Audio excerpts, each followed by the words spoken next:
একবার একজন বাবা এবং ছেলে একটা চিড়িয়াখানায় গেল। সেখানে তারা দুটো হাতিকে দেখতে পেল, একটা ছোট এবং একটা বড়। দুটো হাতি শিকল দিয়ে বাঁধা ছিল।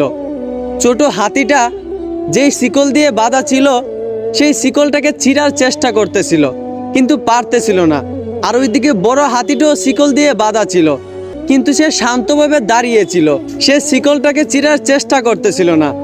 এইটা দেখে ছেলেটা তার বাবাকে প্রশ্ন করলো, আচ্ছা বাবা, ছোট হাতিটা তো শিকল দিয়ে বাঁধা, সে শিকলটাকে ছিঁড়ার চেষ্টা করতেছে কিন্তু পারতেছে না।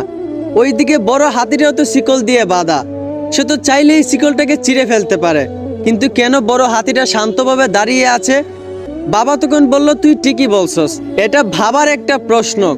তারপর ছেলেটার বাবা চিড়িয়াখানার একটা লোককে জিজ্ঞেস করলো, আচ্ছা আপনাদের এই দুটো হাতি যে শিকল দিয়ে বাঁধা, ছোট হাতিটা শিকলটাকে চিরার চেষ্টা করতেছে কিন্তু চিরতে পারতেছে না, অন্যদিকে বড় হাতিটা এত শক্তিশালী হওয়ার পরও সে তো চাইলেই শিকলটাকে চিরে ফেলতে পারে, কিন্তু কেন বড় হাতিটা শান্ত হয়ে দাঁড়িয়ে আছে? তখন ওই চিড়িয়াখানার লোকটা বলল, আপনি যে বড় হাতিটাকে দেখতেছেন শান্ত হয়ে দাঁড়িয়ে রয়েছে, সেও একটা সময় ছোট ছিল, সেও একটা সময় ওই ছোট হাতির মতো শিকলগুলোকে চেরার চেষ্টা করত, কিন্তু সে পারতো না, সে বারবার ব্যর্থ হতো। তখন সে তার মাথার মধ্যে এইটা সেট করে রেখেছিল যে এই শিকল আমি কখনোই ছিঁড়তে পারবো না।